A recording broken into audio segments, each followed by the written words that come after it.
We're here in Proverbs chapter 22, and we're continuing our series on doubts of the family. We're going to resolve our doubts. We're talking about doubts of the family here today. And so we're going to look at 4 common doubts people have when it comes to the family. Okay? Now, let me just tell you a little bit about my background. When I was in public schools when I was in elementary school, and my older sister was homeschooled. She's 2 years older than me. And then I was homeschooled shortly after she was starting in middle school. And then in high school, I was partially in homeschool, partially in public school. And so the first point I had is doubts that you can homeschool. Okay? And so I want you to understand that I have been in the public schools, but I've also been homeschooled as well. And that was when my parents started homeschooling. It was very uncommon in America to homeschool. It was not common. In today's world, it's very common to homeschool in America. It was not common when I was homeschooled. In fact, when you had standardized tests you had to take, you would all go to one location. You drive a long distance because you had to have like a certified teacher run it. And there was just not that many people at homeschool. My parents made the decision to homeschool us. Now, when it comes to what we believe as a church, I believe the best thing you can do for your family, if possible, is have the guy work the hours, make the money, and the wife stay home and raise the kids. Now, I definitely think once your kids are young and growing up, you want to be there, help train them, teach them. Why? Because this world's becoming very wicked. It's becoming worse every single year. And these public schools are not going to do a good job training them and teaching them like we want them to be trained. Now, I want you to notice Proverbs 22, verse 6, where it says, "Train up a child in the way he should go, and when he is old, he will not depart from it." Now, the first thing I want you to understand about doubts you can homeschool is this. A lot of people wonder, am I smart enough?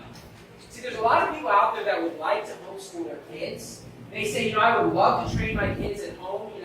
I do see the principles in the Bible. I see in the Bible how there's not a public school system. I see how the public school system in the Philippines is failing and how they're becoming more wicked. I want to teach them the ways of God. I just don't think I'm smart enough to homeschool my kids. What I want you to understand, though, in Proverbs 22, verse 6, is if God tells you to train up your children, He's saying you have the ability to do it. Right?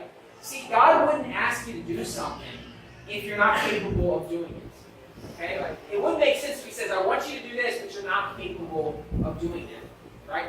So when He says train up a child, He's telling you it is possible to train up a child. It is possible to raise your kids right in the wicked world that we live in. It is possible to raise them so they grow up and love the Lord. Now turn to Proverbs 9. Proverbs 9.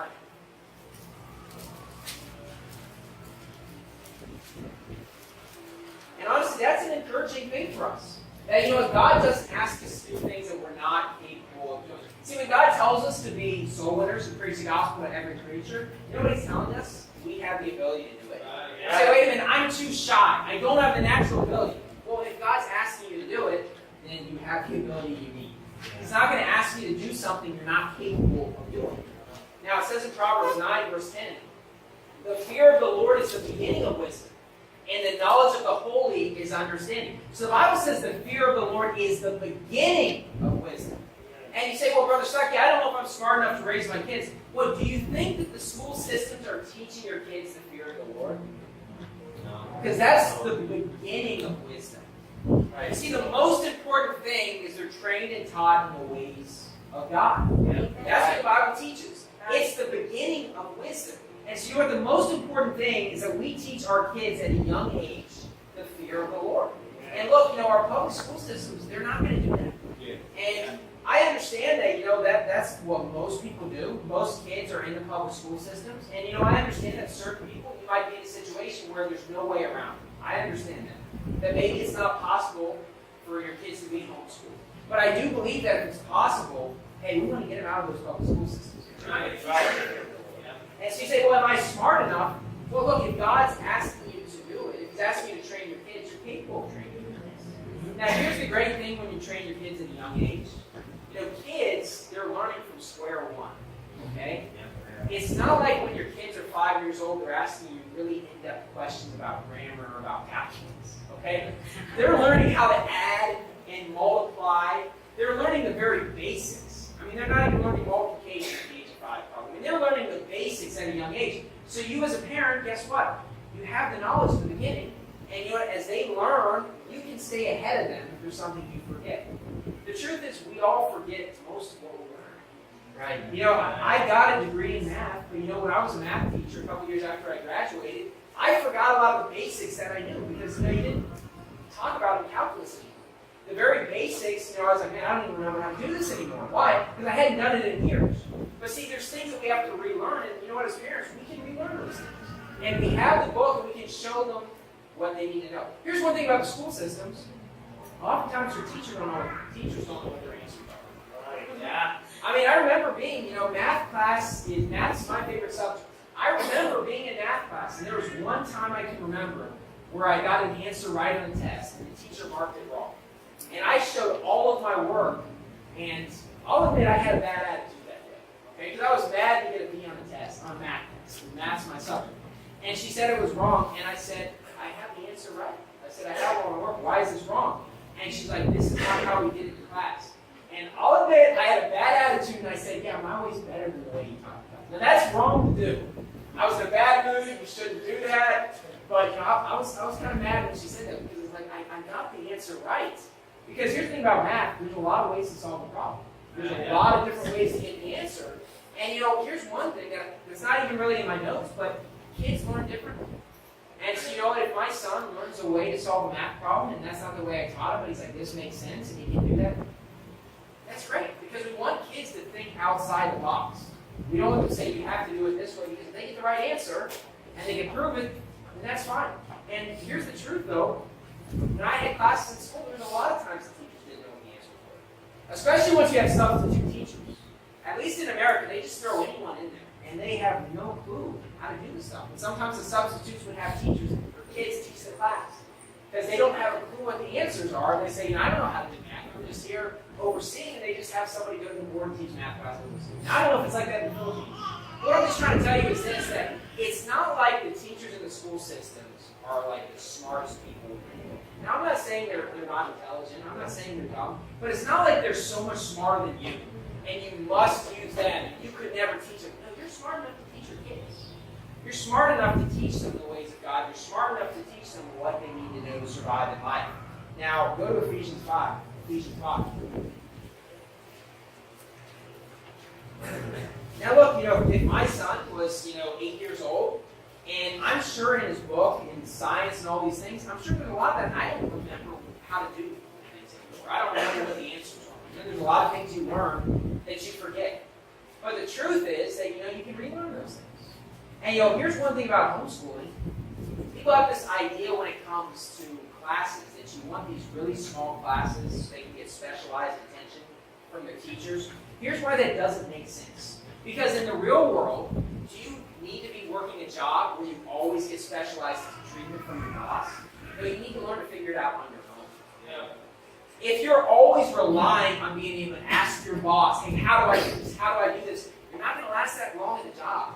You need to be able to figure out how to do stuff on your own. And one great thing about homeschooling is this, that, when I was homeschooled, I pretty much, learned a lot of the stuff, and, I'd have my mom and my dad would help me when I didn't know how to do stuff. But a lot of it I kind of learned on my own, and that teaches you how to figure out stuff on your own, which is a valuable skill. Because in life, you can't always rely on someone giving you all the answers. Now, another question people have is, besides am I smart enough, the big thing that the public school system will say is, your kids will not get socialization if they're homeschooled. That's what they're going to tell you. They say, well, are your kids going to get proper socialization? Well, my question is this. Do you want the socialization that the public school system provides? Do we even want that socialization? Because they're saying, you must get socialized. You're not going to get it if you're being homeschooled. My question is, do we want the socialization that the public schools are providing?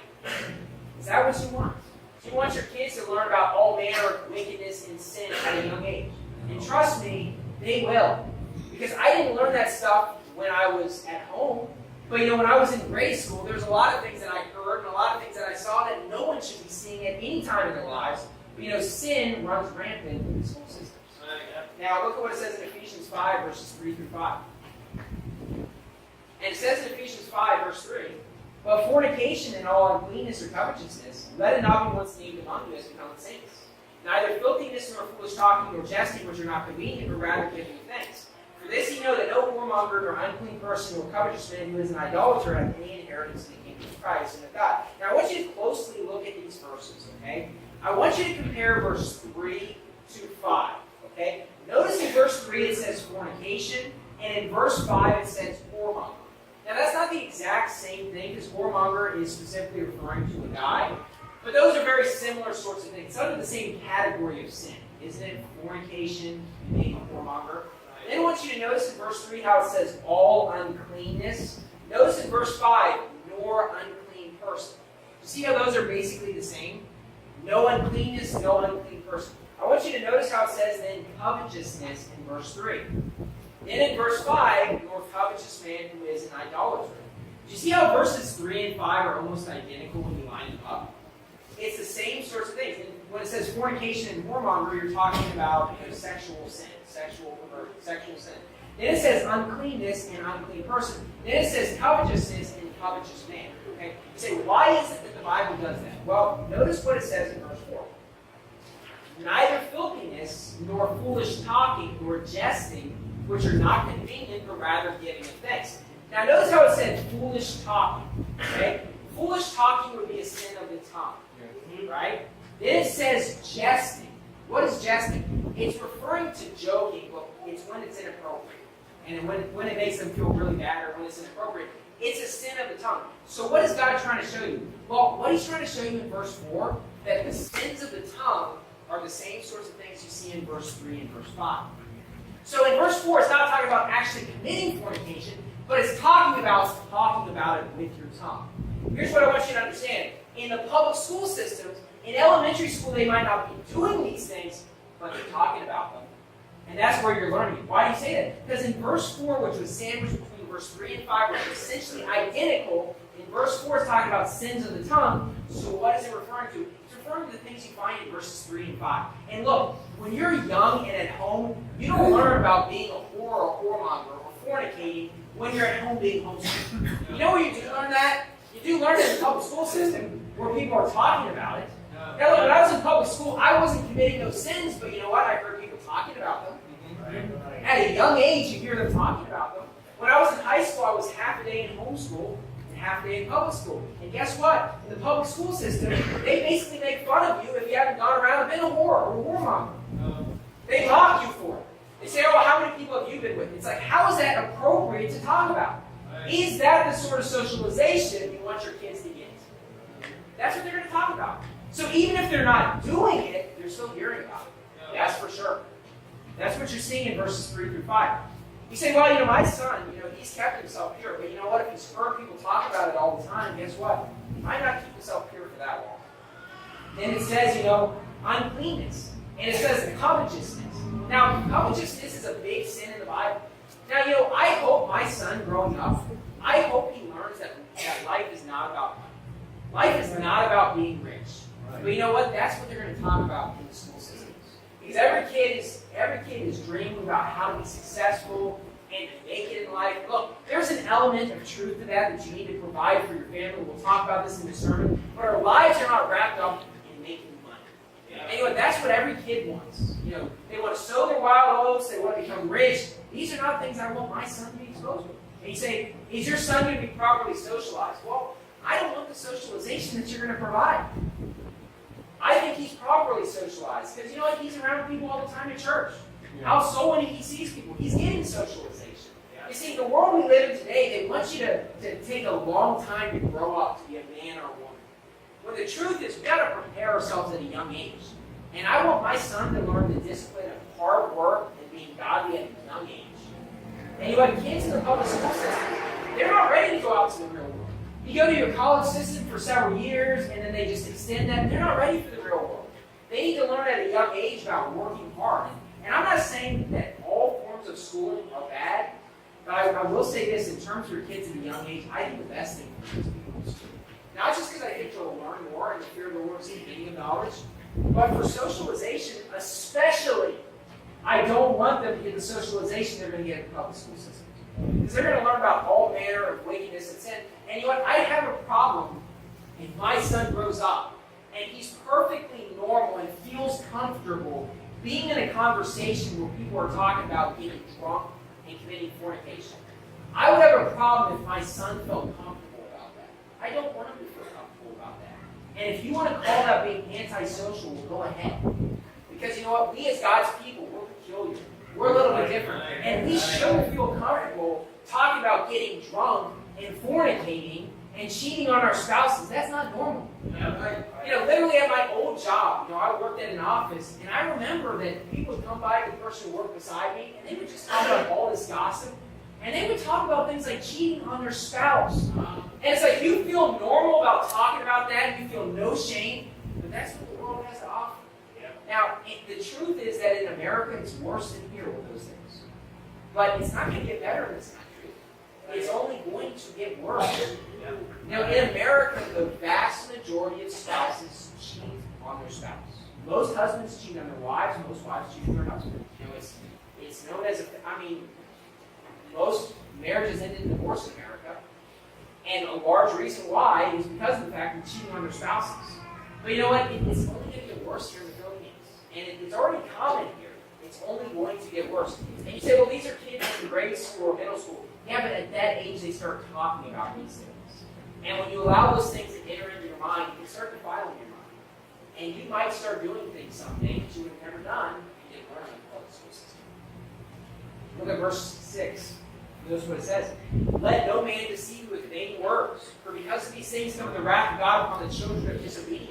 Be not ye therefore partakers with them. So notice how verse 6 and verse 7 talk about being deceived with vain words. And so we're going back to the words. So verses 4 and verse 6 are talking about the words that are being said.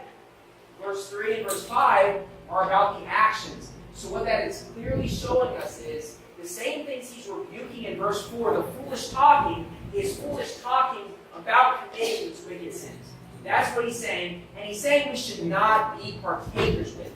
This is not something we should allow to enter into our ears. We should avoid it at all costs. That's something that no Christian ought to hear. Now, turn to 1 Timothy 5. 1 Timothy 5. And so one reason why people doubt whether or not they can homeschool their kids, they say, am I smart enough?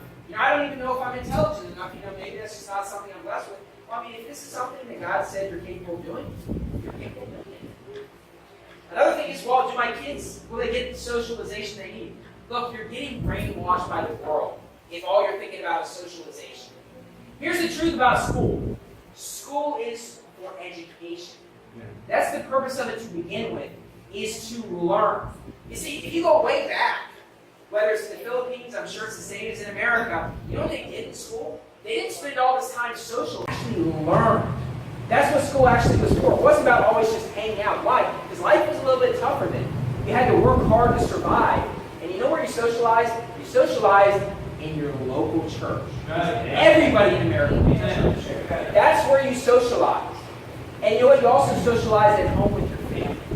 I want to go back to that sort of world. Where you get your socialization is in church, around people that love the Lord, and you get your socialization at home, where you don't just spend time watching TV all day, but you actually spend time as a family. You play board games, you play cards, you do fun things as a family, rather than spending all your time just watching your television. Socialization is meant to be at church, it's meant to be at home, and you know what? Those kids, they will grow up and be very well adjusted. They'll be ready to work at a young age, they'll be ready to get married at a young age, they'll be ready to actually be useful. You're not going to get that in the public school system today. Now, I'm not saying you can't survive in the public school system. I'm sure there's lots of people in this room that are in the public school system. Yeah, you can survive there, but you know what? I don't think it's the best option. I think God's best option is for you to be trained at home, to be a part of a church, and to learn. I think that's the best way. So you say, do I have the ability to homeschool my kids? Well, God gave you that ability. Yes, you're smart enough. Yes, you have the ability. You might say, well, Brother Stuckey, it's overwhelming. You say, I don't know, it's so hard. I don't know if I can do it. Isn't everything overwhelming when you first started? Okay. Isn't that the way it works? The first time I went soloing, I was scared to death. Man, I was so afraid. I was like, man, I don't know. I can't say anything that's not... Everything's overwhelming when we first started. Look, even to people that visit our church for the first time, it might be a little bit overwhelming to them to come into a room where they don't know anybody.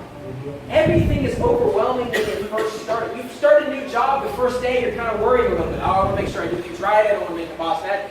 Every single thing is overwhelming when you first start it. Okay? Everything's overwhelming when you first start it. But you're still able to do it. I mean, it's not going to be as difficult as you think it is. My parents' homeschooling when homeschooling was not common in America, and when you didn't have the resources that you have on the internet like today. There's so many resources out there that it's a much easier thing to do than it was 10, 20, 30 years ago. Back then, it was a lot more difficult. Why? Because you didn't have the easy access to the subjects that you have today. There's YouTube videos on everything. Look, if there's a math problem you don't know how to teach your kid, look, YouTube, you can find the answer. I promise you that. Everything's on YouTube. Now, another thing you might wonder about is, can I provide for my family on one income? Now, as I said, I believe the best thing is for the guys, if they're able to provide for their family and the wives to stay home. And you say, well, I don't know if I'm able to provide on one income or not. Well, I want you to notice 1 Timothy 5, verse 8, where it says, but if any provide not for his own, and especially for those of his own house, he hath denied the faith and is worse than an infidel. So God says that, men are supposed to provide. Throughout the Bible, what you always see is that the wives would stay home and raise the kids. The life was a lot different then. It took a lot of time to stay home and raise your kids. Washing and drying your clothes, it wasn't as easy back then. We have a lot of things today that make life a lot easier.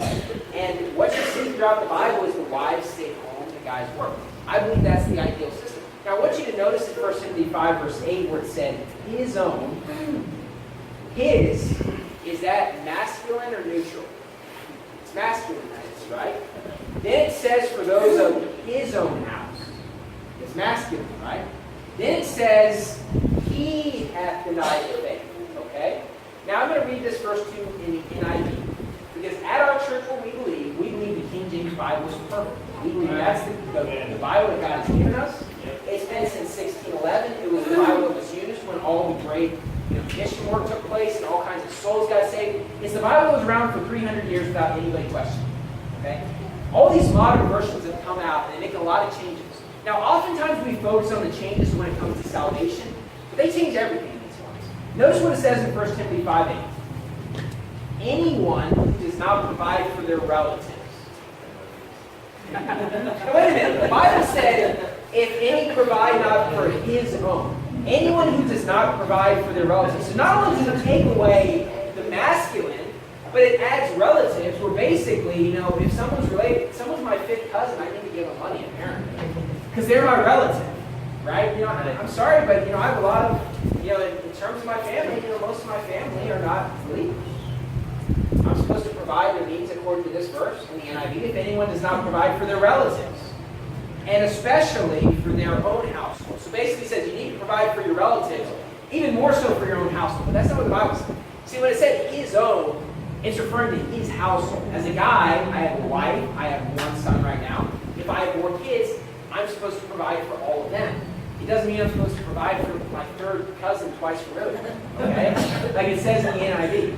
But it said, anyone who does not provide for their relatives, especially for their own household, has denied the faith and is worse than an unbeliever. So notice how it just completely takes away the masculine part. Why? Well, the NIV is teaching you that it's not the guy's responsibility. But when you read what the Bible says throughout, it is the guy's responsibility. Yeah, God says he wants the man to provide for his family. That's the system that God gave us. Now turn to Psalm 75. Psalm 75. Now here's the truth. It's not easy here in the Philippines to get married and to provide for your family with one income. Right? That is not an easy thing to do. Now this is a little bit different than it is in the U.S. Because honestly in the U.S. it's not that hard.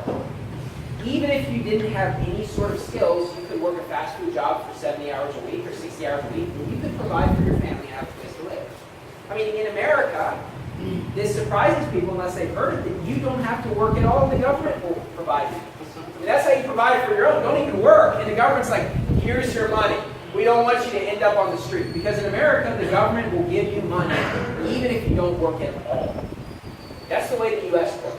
You say, why is the U.S. becoming a lazy place? Well, that's the reason why. Because they'll give you money even if you don't work. So what's the reaction? What's the point of working if the government's going to give you the money anyway? But here's what it says in Psalm 75, verses 6 and 7. For promotion cometh neither from the east, nor from the west, nor from the south. But God is the judge. He putteth down one and setteth up another. So what the Bible says is that promotion comes from God. Now, as I've said before in sermons, at a young age, the men in this room need to prepare themselves to be able to provide for their family. Because it's not going to be easy. If you're a young guy in this room that is not married, and you spend all of your money, you are a fool. That's the truth. There's no nice way to say it. If you go out to eat 3 times a week because you can afford it, and you're spending all your money, you are a fool.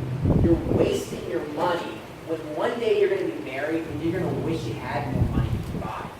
Now look, I lived an extremely modest life before I was married, to save up, and it gave me the ability to do things that some people didn't have.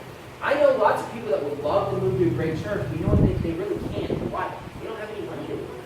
It's like, why don't they have any money? Because they're spending all of it. As a single guy, you're just providing for yourself. You should be saving up now. And you say, Brother Stuckey, I'm trying to, but it's difficult. Well, remember what it said in Psalm 75, verses 6 and 7. Promotion cometh neither from the east, nor from the west, nor from the south, but God is the judge. He puts down one, he set it up another. God can promote you. Now, obviously, we need to do our part. God's not going to help you out if you're lazy and you're not working hard and you're wasting all of your money. He's not going to help you out. But if you work hard and you love the Lord and you do everything that you can, God's going to step in and provide what you need. Now, this is something that you need to learn at a young age, though, because as you get older, you might put yourself in a position where you can't do it anymore. That's the truth. Sometimes we can put ourselves in positions in life where we're not capable of doing what we want to do because of choices we made in the past. You ought to prepare yourself now at a young age. Look, when you get married and you have a child or you have children, it's not going to be cheap. It's going to start getting expensive.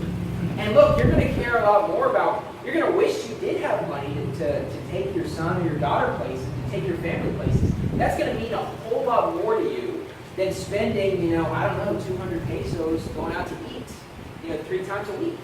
It's like you'd rather have that money that you wasted for 5 years and use it on your family one day and be able to provide for your family. So this idea of providing on one income, well, you know what? If you prepare yourself now at a young age, I don't think you have to doubt or worry about whether or not you do this. But it's a matter of actually preparing for yourself at a young age.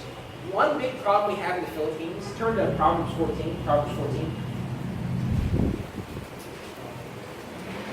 One big problem we have in this country is that people have a tendency to spend every single cent they have. Every single peso, they're like, I got 50 pesos, I got to spend it somewhere. It's like, no, you don't. You don't have to spend all of your money. And I understand that's a cultural thing here. We basically spend all of your money that you have. That's a foolish thing to do, though. You should prepare for the future. Now, look, some people in this room, are doing well financially. Some aren't. We're in different positions. That's fine because you can still love the Lord whether you're doing well or whether you're not doing well. I'm just trying to help you guys out at a young age. And yes, it's something I preach on a lot. Why? Because I want you to be able to be married one day, to be able to provide for your family. I don't want you to put yourself in a position where you get married and you didn't even think about it. I'm giving you guys the warning now. I'm telling you. Now, at our church, look, we have a microwave here. We're going to have a fridge coming here in the next couple weeks. You don't have to go out to eat everything. You can bring. My wife and I brought food today. We're just going to heat it up in the microwave. There's nothing wrong with it. My wife cooked a meal yesterday, and look, it's going to taste just as good as it does downstairs, too. My wife cooked a meal. We're going to heat it up in the microwave. Why? I don't want to spend all my money on going out to eat over there, because that is expensive. And look, we have a microwave. We're going to have a fridge here, so you can bring your food to this church, and then you can just eat here. That's the reason why we have it. We do that to try to help you guys out. I don't want people to spend all the money. Now, I'm not saying it's wrong to go out to eat. You're welcome to if you want. But go out to eat if you're capable of doing it. Don't go out to eat because, well, all my friends are doing it, so I'm going to do it too. Right. No, if you don't have the money, don't do it. Just save up money. Be smart. It says in Proverbs 14, verse 23, in all labor there is profit, but the talk of the lips tended only to hinder it. Now, the Bible says in all labor there is profit. Look, if you work hard, there is profit in that. Okay? You say, well, Brother Stuckey, I'm volunteering at this church and I don't get any money for it. Look, the Bible says in all labor there is profit. God can make sure if you're putting in work, He's going to provide your needs. In all labor there is profit. That's what the Bible teaches. And so look, if you have extra time, you say, Brother Stuckey, I can only work 50 hours of my job. I can't get any extra overtime. Hey, put in as much extra work as you can for the Lord now. And God's going to look down and say, in all labor there is profit. If you're working hard, there's profit in it. God sees your work. Notice in the second half of the verse it says, but the talk of the lips tendeth only to penury. Okay? You say, what does that mean, penury? Turn to Luke 21. Luke 21. So I do believe when you're young, if you're capable, you know what? Yeah, you should work overtime if you can. Now, obviously, you don't want to get away from the things of God. I'm not telling you to live your life to be rich, but as you're young and you're not married, yeah, you're in a position where you might be able to work overtime or get a second job and you're going to save up some money. Because once you're married, you're going to want to come home to your wife and your family. You're not going to want to start working 70, 80 hours a week. You're going to want to do that when you're young and single. You're not going to want to do that once you're old. You don't want to do that when you're young. Now you say, what does it mean by penury? Well, notice what it says in Luke 21, verse 4. For all these have of their abundance cast in unto the offerings of God, but she of her penury hath cast in all the living that she had. This word penury, it basically means extreme poverty.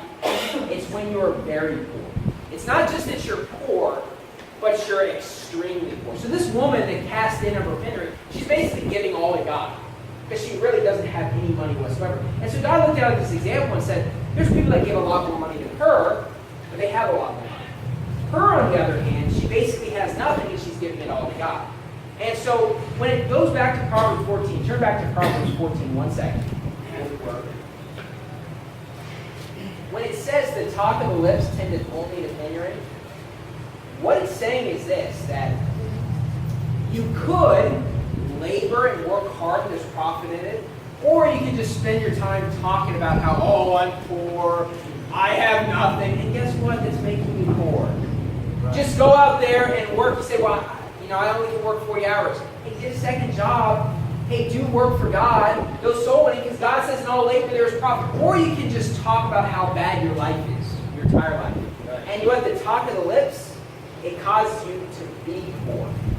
And see, that's what you see in today's world, where a bunch of people are just sitting around talking all the time. Look, in the Bible, they worked, they labored 6 days.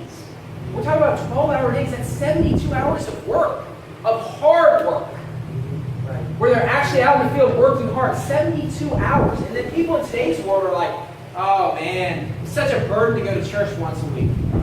It's like, are you kidding me? I mean, they labored 72 hours in the Bible. And look, this is something that, look, people, and it's everywhere in the world, people are lazy. But, it's like when it comes to this building, we've seen people that worked and they started working at like 1 in the afternoon. We showed up in our sleep. It's like, it's 1 in the afternoon. It's like, what are you doing? It's like, we're meant to work hard and not to be lazy. And look, if you have days off, I'm not saying it's wrong to take a vacation, but hey, don't just sit around and play video games and watch YouTube videos all day. Actually do something with your time. Because God looks down, and one of those things you might find very enjoyable.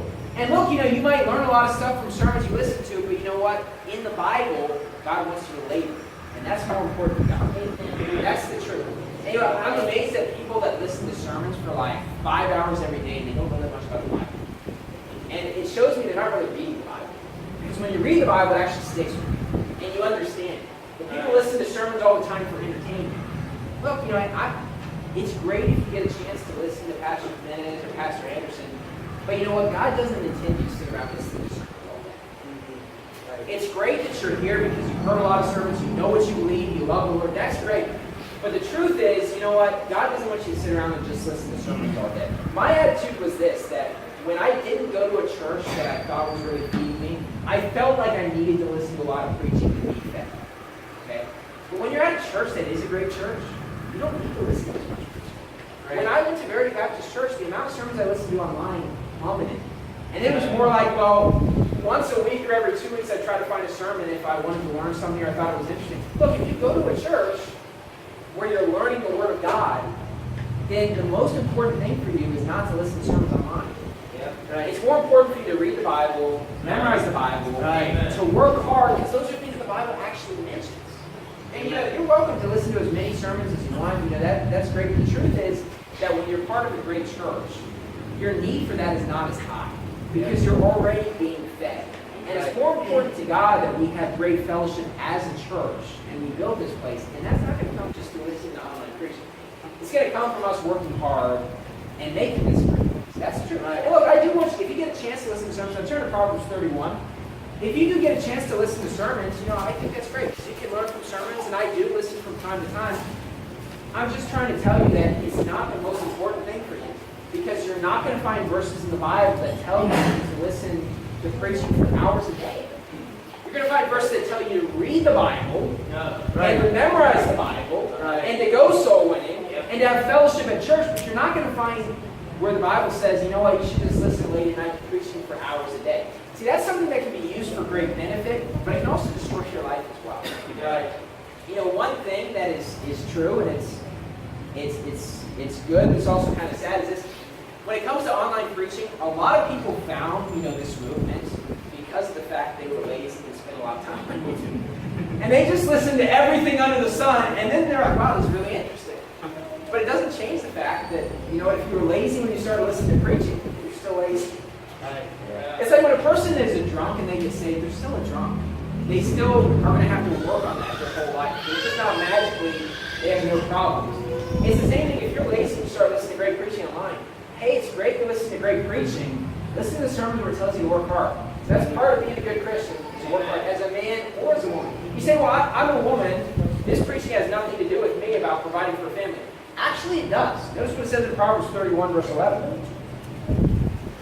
The heart of her husband doth safely trust in her, so that he shall have no need of spoil. So when it says shall have no need of spoil, it's referring to money. Okay? Basically what it's saying is the husband can trust his wife that she doesn't waste all the money they have. Yeah. That's what he's saying. That the husband can safely trust in his wife. Why? Because you know what? She's not going to waste all the money that I make. Okay? Notice what it says in verse 12. She will do him good and not evil all the days of her life. She seeketh wool and flax and worketh willingly with her hands. And so the Bible is even more detailed in verse 13. She seeks wool and flax and worketh willingly with her hands. Now, some things are different in today's world. In today's world, you can buy clothes for a cheap price. Okay, I'm not saying you need to be, take this too literally, because obviously if you can buy something for a cheap price here, then look, you don't have to spend like 5 hours making a shirt. Just buy a shirt. Better uses for your time. But at the same time, you can go to one place and get a shirt for a cheap price, or you can spend, I'll just spend, 1,500 pesos on this shirt. I mean, you're wasting money. You don't have to spend that much money on everything you buy. It's just something you put on. Look, we shouldn't waste all money. And if you want your husband to be able to provide, as a wife, don't waste all of his money. And even if you're not married, it's good for you to try to have as much money as you can to help provide for the family and not put yourself in debt before you even get married. In America, everybody goes to college, and almost everybody comes out with an extreme debt. And so basically, they put themselves in a position where they couldn't try to apply this to their lives. Why? They have a huge debt that they have to work out for 5, 10 years. That's why people are having kids later on in life than they used to. People used to get married and have kids when they were 20 years old, 21, and they were actually prepared because they were being taught that. Now, people are having kids when they're in their 30s. They're getting married late and they're having kids when they're like, why? Because they're just not ready to provide for a family. That's the way it is. That's the way it is throughout the entire world. The government wants you to be dependent upon them. That's the truth, and that's what they're doing. Notice what it says in verse 14. She is like the merchant ships. She bringeth her food from afar. So what does it mean by she bringeth her food from afar? Well, the application we can make is she finds the cheapest place to get the food. Look, there's some stores that will sell the exact same thing, but it's a lot cheaper one place than it is in another place. Right. That's the truth. Now, I understand there's other things to consider, like how much is the shipping cost, how long will this take me? I'm not saying you need to go out like, we're going to go all the way to, someplace 4 hours away to get food. I'm not saying that. But what I am saying is this, that you ought to actually think about how much money am I spending and not just say, well, I'm here, I'm just going to buy everything here. Well, you ought to know whether or not there's stores nearby that are cheaper. Because there's a lot of things that, they have different prices in different places. And you ought to be smart about how you're using your money. Verse 15, she riseth also while it is yet night and giveth meat to her household and a portion to her maids. So she rises up early. That way she can provide food for her household. Basically, she's cooking the meals for the household. Verse 16, she considers provideth it. With the fruit of her hands she planteth a vineyard. So once again, you're seeing her work very hard. She considers a field and buys it. Now, I'm not saying, most of us probably don't have the money to buy a field, okay? But it does show us that she's actually being smart with money. She's not just completely relying on her husband, but she's helping that household. She's saving money. She's being smart. She's not wasting it. And she's showing wisdom. And she planted the vineyard.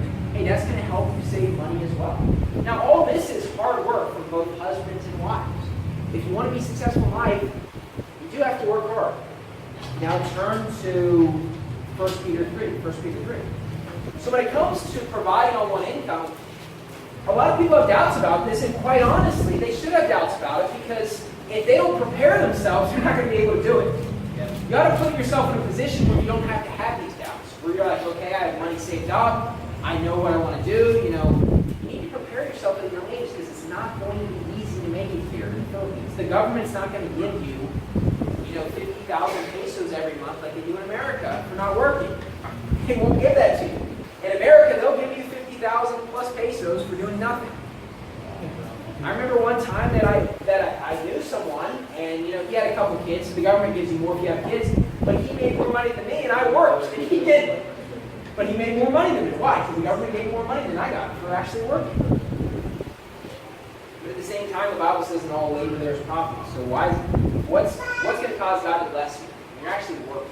Because God commands you to do that. Now, the next thing we want to look at, a doubt is, can you be a good husband or wife? Can you be a good spouse? That's something a lot of people have doubts about. Now, in terms of the men, and we'll look at both the men and the women, but 1 Peter 3, verse 7, notice what it says. Likewise, ye husbands, dwell with them according to knowledge, giving honor unto the wife as unto the weaker vessel, and as being heirs together of the grace of life, that your prayers be not hindered. Notice what it says, dwell with them according to knowledge. So one thing God tells you to do as husbands is, you need to have knowledge about your wife. Basically, you need to know, what is she like? What is she not like? We need to actually get to know our wives. Now, a lot of people have doubts about, am I being a good husband? Am I doing what's right? Well, here's the thing. The more you get to know your spouse, the more you're going to know what she wants. We need to get to know our spouses. And that can help remove one of our doubts. If we actually get to know them, we're going to know what they want. You're going to know what sort of food they like, where they like to go, what they want to do in their free time. You're going to know these things. But this is the magic formula for getting to know your wife. Okay? It's called talking to her. Okay? That's what you got to do. Once again, that goes back to not spending 5 hours watching sermons on YouTube, but actually talking to your wife and getting to know them, having a strong family. I have more interest in that my son and future kids that we have will grow up and love the Lord than I do of getting every bit of knowledge I can from YouTube. Because you know what, honestly, I believe God's going to bless you more if you're doing the things that He tells you to do. But it's more important for me because you know what, if God blesses you with a wife, blesses you with kids, they are your kids to raise and to love and to care about. God gave them to you. And one big thing about being a husband is just getting to know your wife. Obviously, men and women are different. There's things that I think naturally that, my wife thinks the exact opposite. You just look at the world different. And you say, well, how am I going to be a good husband? Get to know your wife. Start to talk to them. And that can help remove your doubts about whether or not you're going to be a good husband because you're going to know what she thinks. Turn to Solomon 1. Song of Solomon chapter 1.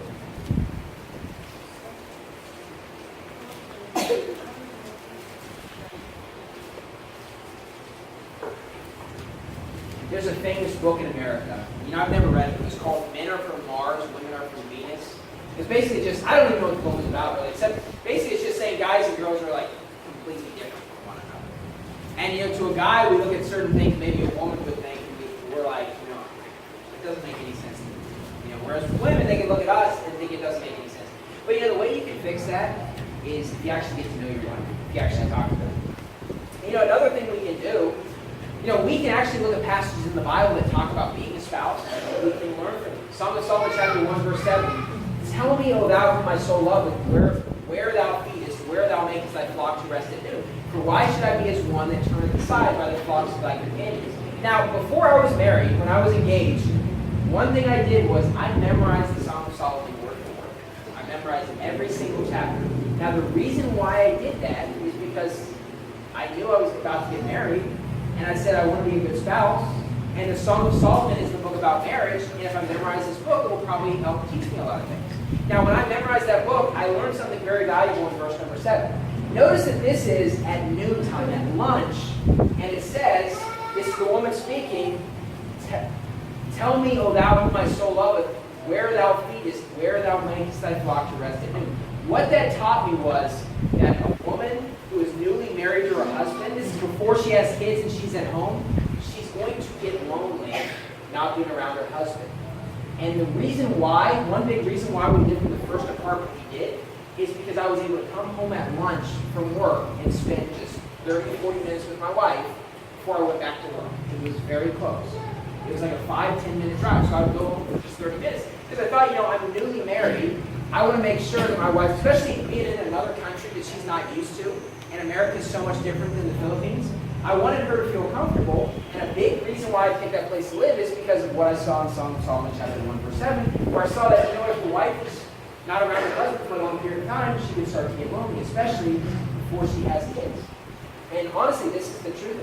For us as guys, we can work so hard at our jobs and not really think about our family, and we're satisfied because, we're built to work. We see that all the way back to the book of Genesis with Adam. But, your wife actually wants to spend time with you. Right? That's the truth. And she wants to be around you. And so, we can look at passages like the Song of Solomon and read that and study it, and we can learn a lot of great things. Or obviously we know Ephesians 5 is a famous chapter as well. Look at those places where it talks about how to be a good husband, and you'll learn how to be a good husband. And so the doubts that the world would have, the world doesn't know if they're going to be good spouses or not, because they don't even know what they need to do. You see, we're without excuse here, because we have the Word of God that actually teaches us what we need to do. It's just a matter that we actually read it and see what the Bible says. Now, turn to Proverbs 21. Proverbs 21. And so, what is the wisdom I just taught you? Well, all I told you was get to know your wife and spend time with them. Guess what? Your wife's going to be happy if you get to know them and spend time with them. And it's not rocket science. This is not calculus class. This is like Algebra 1 right here. And we're just learning that it's before Algebra 1. We're learning just to add and subtract right here. Just get to know your wife and spend time with them. And honestly, when it comes to having kids, your kids will love you if you just spend time with them. If you just care about them. Your children will want to emulate you. My son wants to emulate every single thing I do. My son loves the Bible. You say, why? Because he sees mom and dad with a book in their hands. And so guess what he does? He tries to take it from us because he wants to read. And he doesn't know what he's doing, but we gave him his own Bible. And sometimes he cares and he does whatever, and that's fine. I don't want to teach him at a young age, hey, this is not for you. I want him to love the Word of God. So we got him a Bible. But your kids they'll emulate you. You say I have doubts about whether or not I can be a good spouse. Look, the Bible has the answers for these things. You don't have to doubt about it. Now, how about when it comes to being a wife? What does it mean to be a good wife? Well, obviously we talked about in our last point about not spending too much money. That's one thing the Bible mentions. But I want you to notice what it says in Proverbs 21, verse 19. It is better to dwell in the wilderness than with a contentious and an angry woman. You know what the Bible's saying? It's basically better to have no home and live out in the jungle, live out in the wilderness, than it is to be at home with a wife that's always in a bad mood. That's what he's saying. With an angry and contentious wife. Basically, the husband's going to be happier just being away from them than being around them if they're always arguing. You say, I have doubts whether or not I can be a good wife. How do I do that? Don't always be in a bad mood. Don't always be contentious and arguing with your spouse all the time. That's not fun to be around. Guys aren't going to like that if you're arguing all the time. Look at Proverbs 27. Proverbs 27.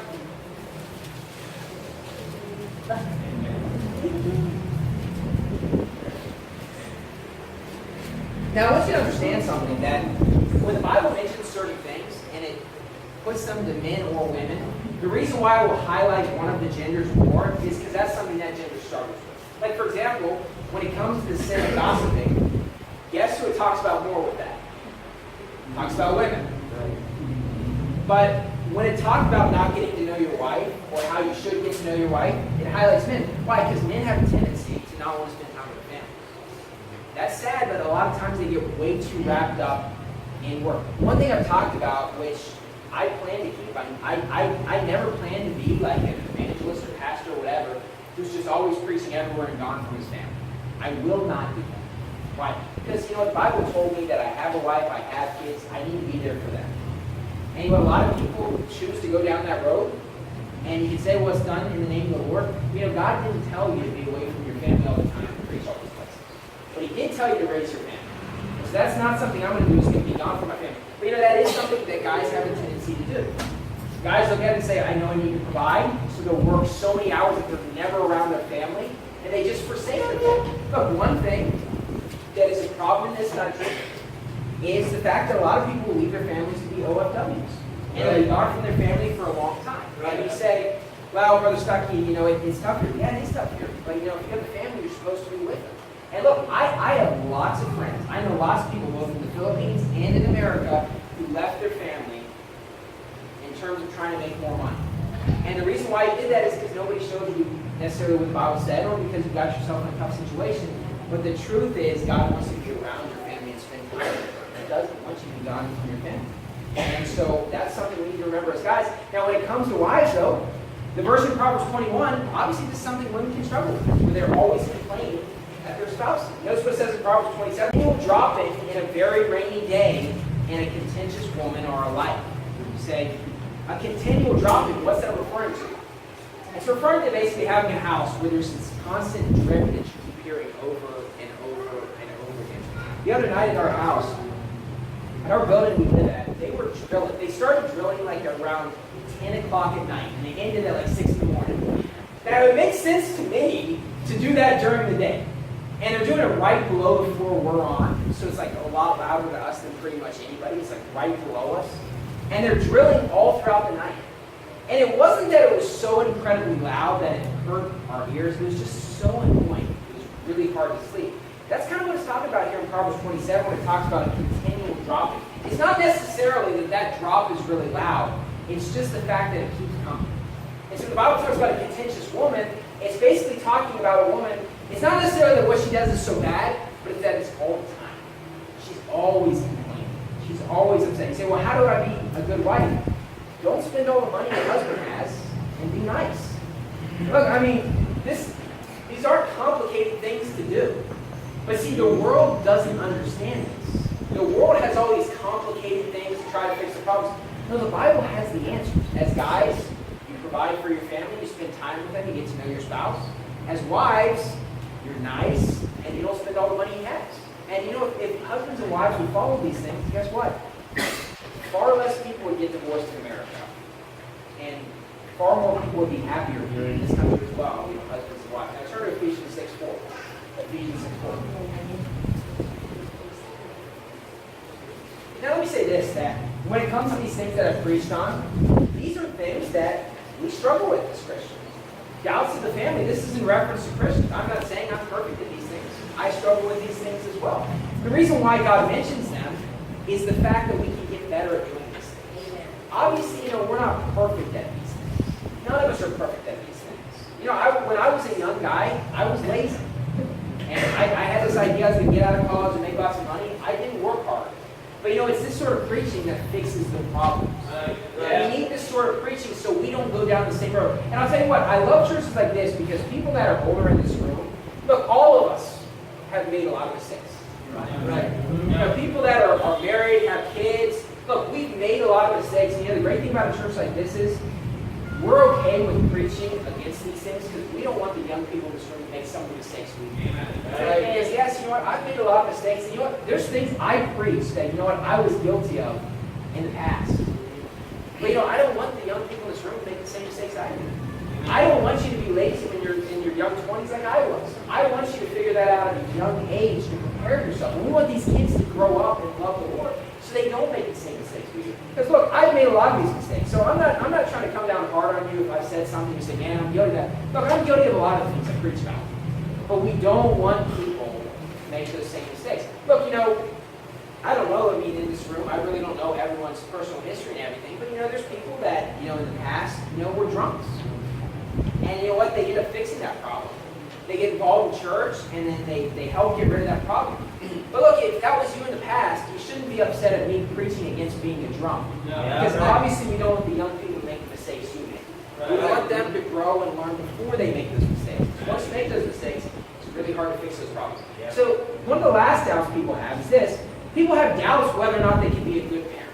Okay? When my son was being born, those things came into my mind.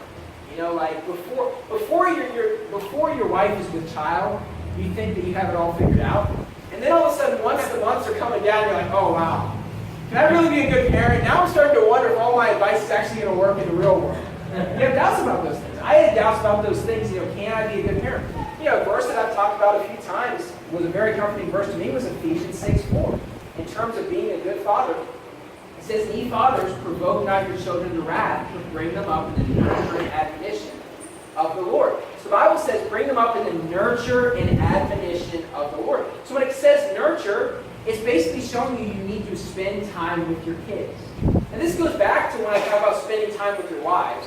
Obviously, if you have kids, you should be spending time as a family. We need strong families in today's world, which is something that's lacking out there. But when it comes to being a good father, it's like, okay, spend time with your kids. It's not that complicated. Look, you know, my son loves the fact that I spend time with him. It's not that I'm doing anything unique with him.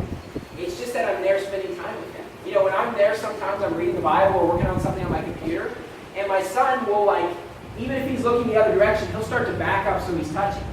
He wants to be near dad, he wants to be near mom. Why? Because kids at a young age, they love their parents automatically. Yep. That's the truth. And you know what? If you spend time with your kids, guess what? They're going to love you. So it said nurture, but it also said admonition. So admonition is when we basically discipline our kids and we correct them. Because as we said before, foolishness is bound in the heart of a child. Children are foolish. That's the way it is. Right. We love kids. We accept it from them at a young age. But, you know, what's cute when they're 6 months isn't cute when they're 6 years old. You want to get rid of that problem. It's not going to be cute if your 16-year-old son is still doing the same things that he was when he was 6 months old. When he's 6 months, hey, it's okay. We forgive you. We love you. We're going to train you and teach you. But we want them to get rid of those problems. And so as parents, we need to provide nurture. We spend time with them. But we also provide admonition. Here's one great thing about being a parent, which is something you learn, is that honestly, you don't have to spend a lot of money on your child to get them to love you. They just want you to spend time with them. Right. Look, you know, we have things at our condo that people have bought for us that are kind of expensive. And guess what? My son doesn't like some of those things. But he likes the bouncing little rubber ball that he can play with that costs like, 20 pesos or whatever. You know, the thing that costs a lot of money that people have bought for us, he's like, I'm not into that. The motorized car, it's no big deal. I'm not really a fan of that. He likes the bouncing ball. So, the great thing is this, that you can spend time with your kids. You don't have to spend all of your money. They just want you to spend time with them. Yep. Now look, when I was young, what I did year long was I played soccer. My dream was to become a professional soccer player. When it comes to things that I was personally good at, soccer was something I was very good at. But my memories, in soccer, in games I played in competitions, my best memories are just the fact that at 6 in the morning every Saturday, my dad went out with me to the park to kick a soccer ball. Now look, I played over in Europe in a tournament one time, but I don't really remember that. That's not the memories that flow through my mind. What I remember now is the fact that when I was a kid, my dad took time out of his schedule on Saturday, especially now that I work a full-time job, you start realizing how tough life is. And I think back to the fact that my dad, when I was young, was pretty much the only parent that would take time to spend time with his son to kick a soccer ball at 6 in the morning. I'm sure he was tired, but he went out there early in the morning to spend time with me. That's what you remember. Now, did it cost a lot of money to kick a soccer ball with your son? No, it didn't. It didn't cost anything. But you know what? It's just the fact that he spent time with me. Now, turn to 1 Timothy 5. 1 Timothy 5.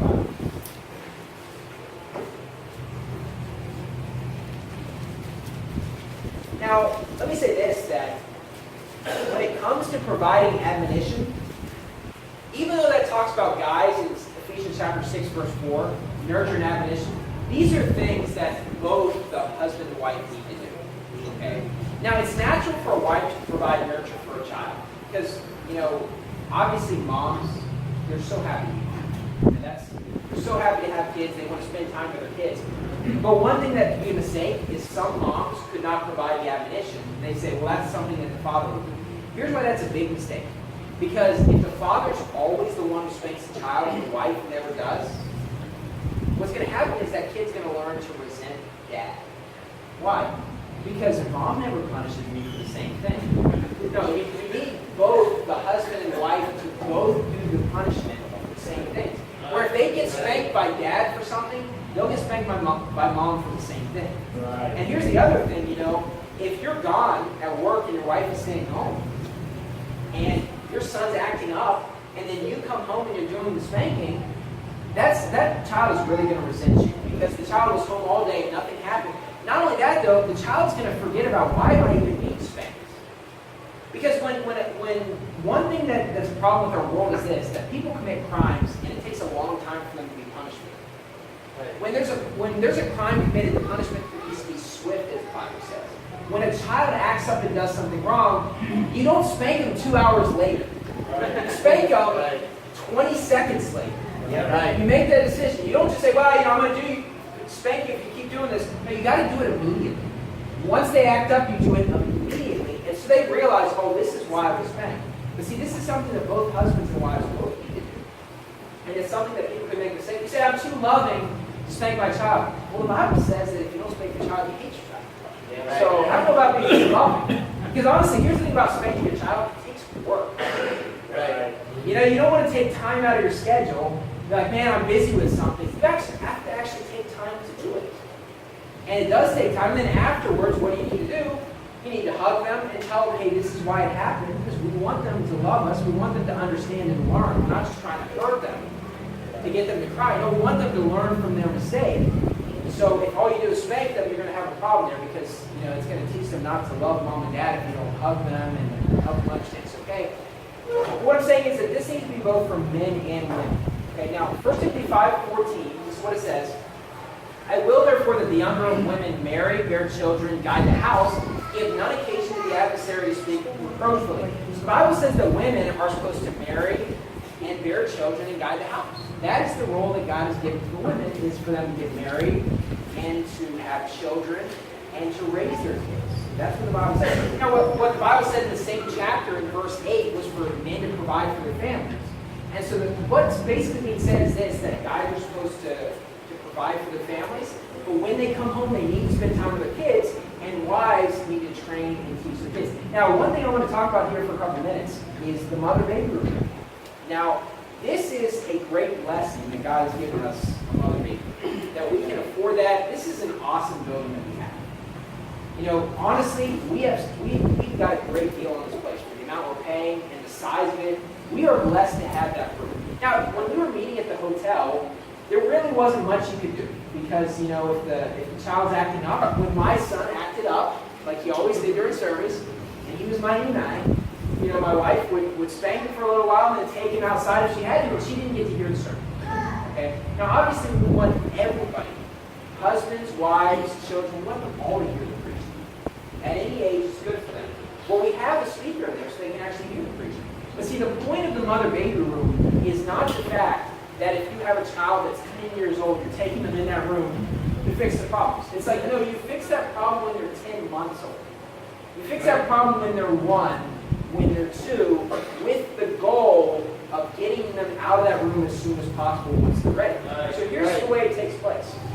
If my son starts acting up and he starts crying, and my wife can't handle him here because he's just choosing to be rebellious, what she does is she goes back to that room, he gets spanked, and then once he's in a better mood, once he's calmed down, he'll come back out here. Now, if he's being too loud or too rowdy, then, he's going to have to stay in that room. He's still hearing the preaching, but he's not necessarily ready. Now, kids at a young age, they're not going to be ready to sit still for a long period of time. That is understandable, especially in the world we live in, of entertainment all the time. So I'm not saying that you need to expect your 1-year-old child or 2 years old to be always perfect and never have any problems. Here's what I'm saying, though. When I was a kid, and I remember I grew up in a United Methodist church, I remember I went to church one time. This is the only service I remember in my United Methodist church. Okay? There's a reason why I remember the service. Because I hated church when I was young. It was very boring, and the church, was preaching, a lot of false things and things like that. But I didn't enjoy church when I was young, which is, if you grew up Catholic, you know what that's like. I'm not enjoying church. But I remember one time I was acting up for whatever reason. Why? Well, foolishness is bound in the heart of a child. And you say, what did your parents do? My dad took me outside to the car. I got spanked really badly. And guess what? I never acted up in church ever again. Why? Because I knew my dad was going to spank me if I did. And see, here's what I'm saying. There is a time for kids to be rowdy and to play. And there's a time for them to sit still and learn. And we need the kids to learn that. Because there is a time to play and to have fun. We want kids to play and have fun. We're not trying to get rid of that. But during church service is not that time. The kids need to learn at a young age. We're not CCF. We're not Victory. We're not a non-denominational church. We're not here. It's not a fun house. It's here. Obviously, we have great fellowship, but we're here to learn. Okay? And those churches over there have all these games for kids.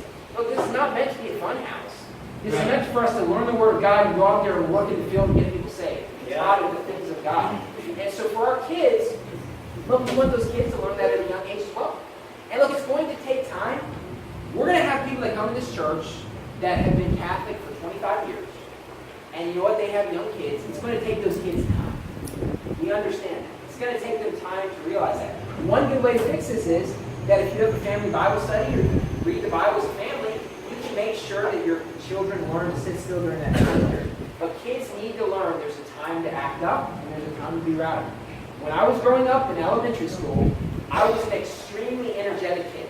I was always running around all day long at home. One of the most energetic kids. But guess what? I never got in trouble at school. You say, why? Because I knew my parents would spank me really bad. If they got that phone call that little Matthew had acted up in school, guess what? I would have regretted that pretty bad. We need to teach those kids. Now, let's look at a few last places. 1 Corinthians 3. 1 Corinthians 3. Just two more places, we'll be done.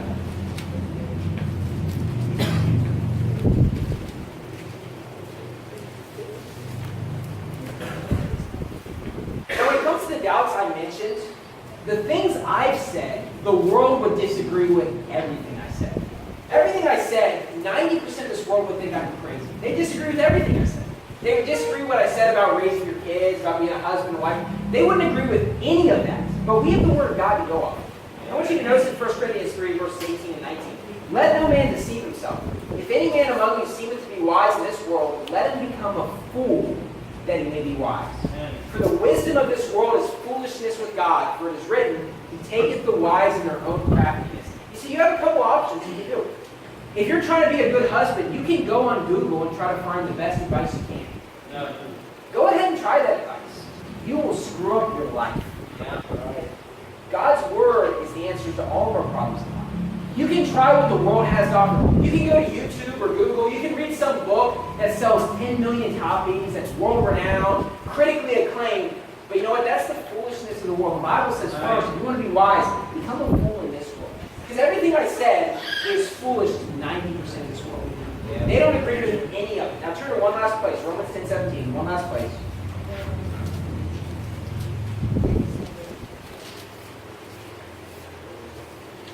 And so I talked about how this is a series on dissolving of doubts. And when it comes to having doubts as Christians, we are going to have doubts sometimes. It's not like we have everything figured out. We're never going to have any doubts. There will be some times that we have some doubts. You say, well, how do you get rid of those doubts? Well, notice what it says in Romans 10, verse 17. So then faith cometh by hearing, and hearing by the Word of God. Now, the direct context here is referring to salvation. But it's not just salvation, though. We develop faith through God's Word.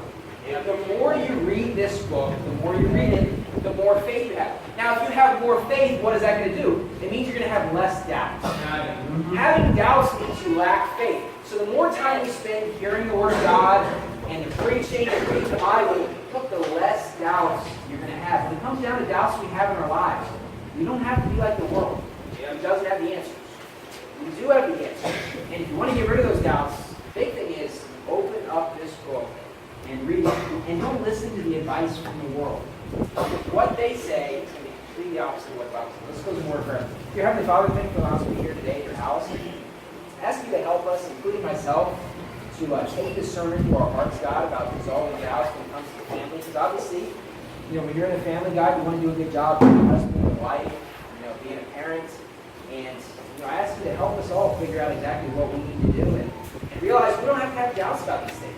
You gave us wisdom, you showed us what the Bible says, and we can be confident in your words, God. Help us to apply these things to our lives, God. We pray this in Jesus' name. Amen.